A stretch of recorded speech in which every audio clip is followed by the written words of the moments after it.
بەناوی خوای بەخشندەی میهرەبان سڵاو و ئازیزان لە بەژمارەی ئەم جارەدا باس لە ژمارەی دەنگدەران لە هەرێمی کوردستانەکەین بۆ هەڵبژاردننی خولی شەشەمی ئەنجومەنی نوێنەرانی عێراق کە بڕیارە لە 11 ئەمساڵ ئەنجام بدرێت.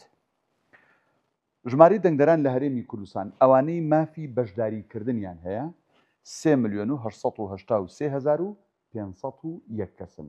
بەڵام ئێمازانین لە عێراق کۆمیسیۆن ئیش بە کارتی بایۆمەتریەکە هەر یەکێک لەمانی کە مافی بەشداریان هەیە واتە تەمەنی یاساییان بۆ بەشداری لە هەڵبژاردن تێپەڕاندووە دەبێت کارتی بایۆمەتریانە بێت.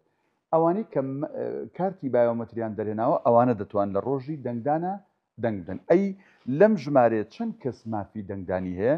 بێگومان 3,070,839 کەس کە ئەکاتە لە 19.1 واتە لە 120 زیاتری ئەوانەی مافی بەشداریان هەیە کارتی بایۆمەتریان نوێ نەکردێتەوە.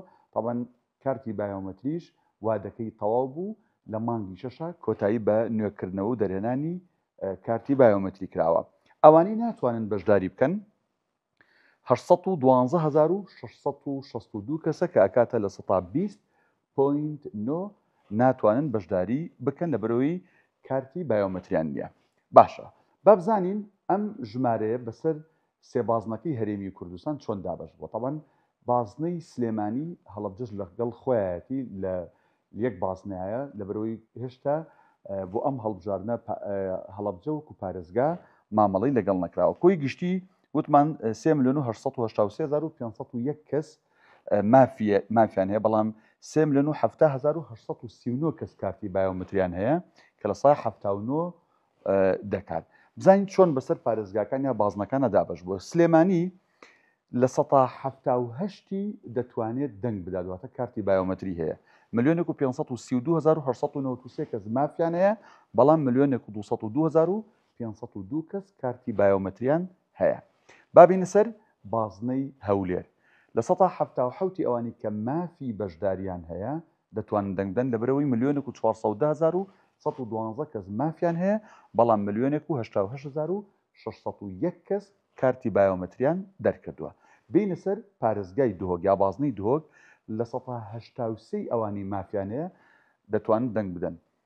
ئەوانی مافیان هەیە 940,496 کەس مافی هەیە بەڵام 779,736 کەس کارتی بایۆمەتری هەیە کە دەکاتە لە 183 دەتوانن ئەمانە لە ڕۆژی 11 بەشداری بکەن.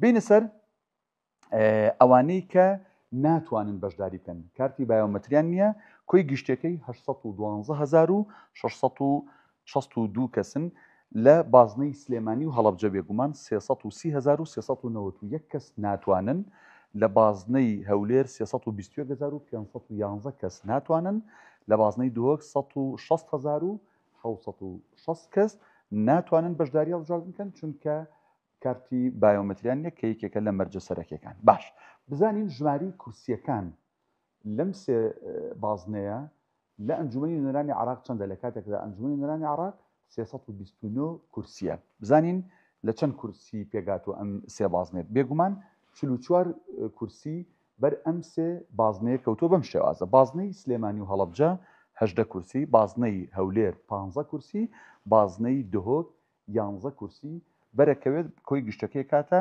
44 کورسی لەو 329 کورسی لە ئەنجومەنی نوێنەرانی عێراقەیە.